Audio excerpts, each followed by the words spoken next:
In today's video, I'm gonna use Econo silver vinyl, and I'm telling you, it's going to be fantastic. If you want to see what it looks like, stick around. Your boy will be right back.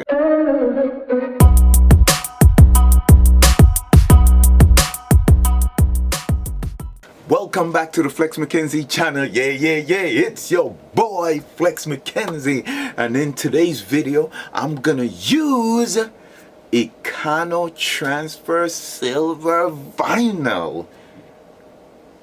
Yeah, and I'm also gonna use their Econo reflective vinyl. I'm gonna use that too to make a dog sweater. I'm telling you, their vinyl is fantastic. All right, so in today's video, that's what we're gonna use. Let me just show you what it looks like. So this is it. I believe this is like 1 yard. No, this is like, I don't know, a couple of yard. All right, so this is what their vinyl look like. This is the silver vinyl that I'm gonna use. I'm also gonna use their reflected vinyl, but this is the silver. I already cut a little piece. I'm telling you, this vinyl, it looks fantastic. So I'm doing an order for a customer, so I'm gonna be using this silver vinyl. I think I'm doing like 3 hoodie and a dog hoodie with the silver vinyl, and with the reflective I'm gonna use a gray hoodie. This is for another customer. So this is what we're gonna use in today's video, and it's from Econotransfer. And if you're interested in trying the Econo vinyl, I say head over to their website. The link is down below. Just try a sample of their vinyl. Their vinyl is fantastic. Or one more thing, if the mic don't sound too well or good, whichever way you want to put it, it's because there's something wrong with my Rogue mic. It keep making noise. So right now I'm not using a mic until I replace it. So anyway, let's get back to the video. So go to Econotransfer website and try out their vinyl. Get a sample. They also have sample pack where you can order a sample pack, test out their vinyl, and see how well you like it. So head over to their website and try their sample pack. And don't forget, go hit up your boy website, www.comfortstyle.com, where your boy have a lot of stuff up. You know, I got pre-made stuff. I do custom orders. You know, go hit up my website, www.comfortstyles.com. Please subscribe to the channel, hit that notification bell, share this video, drop your boy a comment, because I love it. And also down below I have a lot of stuff you could go check out. You know, I have stuff from Amazon, like my camera. You know, I have a bunch of stuff. So go hit up Amazon. The link is down below, because whenever you shop at these sites, your boy get a little commission. You know, this is why I keep your boy rolling. You know, keep your boy want to make videos. Head over to Econotransfer Vinyl and Amazon links down below. Now let me stop talking and let's roll into the video.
You see how easy it is to use the Econotransfer Vinyl? That's silver looking magnificent. I love the way the silver look on the black. And you saw what it looked like? The reflected on the dark sweater. I mean, you can't really see it well because it's reflected. It's supposed to be like, you know, at night, it's going to reflect that. They got that little cute little thing they're walking. So when the light shine on it, it's going to reflect beautifully. They also come in silver and black color reflected. So anyway, that's all your boy got for you. Don't forget, go check out my website, www.comfortstyle.com, and go hit up Econotransfer Vinyl. So, if you're new here, subscribe to the channel, hit that notification bell, share the video, drop your boy a comment, and I love you all. And follow me on social media. Go follow my Instagram. Right now, I'm out.